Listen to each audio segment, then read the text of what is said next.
ഇനിയാണ് നമ്മുടെ സ്റ്റോറി തുടങ്ങുന്നത്, അതായത് ഫ്ലാഷ് ബാക്ക്. ഇതൊരു സർവൈവൽ സ്റ്റോറിയോ വിജയഗാഥയോ ഒന്നും അല്ല കേട്ടോ.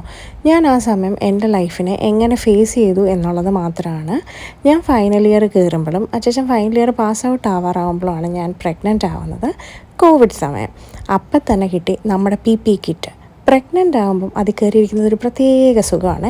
അപ്പം തന്നെ ഞാൻ വിചാരിച്ചു, ഈ കോഴ്സ് എനിക്ക് ബുദ്ധിമുട്ടായിട്ട് തോന്നുന്ന ആ സമയം തന്നെ ഞാൻ അതിൽ നിന്നൊരു ബ്രേക്ക് എടുക്കും, പക്ഷേ ആരോടും ഒരു ഇളവുകളും ചോദിക്കില്ല എന്ന്. അതിൻ്റെ ഫസ്റ്റ് സ്റ്റെപ്പായിരുന്നു നോ എക്സ്പെക്റ്റേഷൻ എന്നുള്ളത്. അങ്ങനെ ഞാനൊരു സിംഗിൾ പസങ്കയായ കാര്യം ഞാൻ ഹസ്ബൻഡിൽ നിന്ന് തന്നെ എന്തെങ്കിലും ഒരു ഹെൽപ്പ് മേടിക്കുന്നത് നിർത്തി. വേറൊന്നും കൊണ്ടല്ല, എന്തെങ്കിലും ഒരു ഹെൽപ്പ് ചെയ്തു തരുമ്പം എനിക്ക് എൻ്റെ ക്ഷീണം കൂടുന്നതായിട്ട് തോന്നും.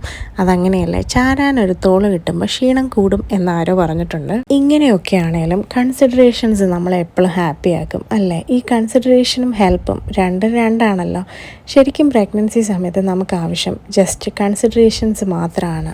ക്യാൻറ്റീനിലേക്കൊന്ന് പോകുമ്പോൾ ജെഫിക്ക് എന്തെങ്കിലും വേണോ, അല്ലെങ്കിൽ സ്റ്റാഫ്സ് നമ്മുടെ അടുത്ത് ജെഫി ഈ സമയത്ത് ഹാപ്പി ആയിട്ടിരിക്കുക കേട്ടോ എന്ന് പറയുന്നൊരു വാക്ക് മതി ആ ദിവസം മൊത്തം നമ്മളെ ഫുൾ പവറോടെ ഇരുത്താനായിട്ട്. ശരിക്കും ഞാൻ ഭയങ്കര ബ്ലെസ്ഡ് ആയിരുന്നേ. അത്രയും ബ്യൂട്ടിഫുൾ ആയിട്ടുള്ള ആൾക്കാരായിട്ട് ചുറ്റപ്പെട്ടിരിക്കുക. പിന്നെ എനിക്ക് ആ ചുറ്റുപാടും എല്ലാം ഭയങ്കര ഇഷ്ടമായിരുന്നേ. അതുകൊണ്ട് തന്നെ എവിടുന്നേലും ഒരു കീടാണു ശല്യം വന്നാലും ഞാൻ അതൊന്നും ശ്രദ്ധിക്കാറില്ല. ഈ സന്തോഷങ്ങൾ മാത്രമേ ശ്രദ്ധിക്കാറുള്ളൂ. അതുകൊണ്ട് തന്നെ പുഷ്പം പോലെ 9 months കടന്നുപോയേ.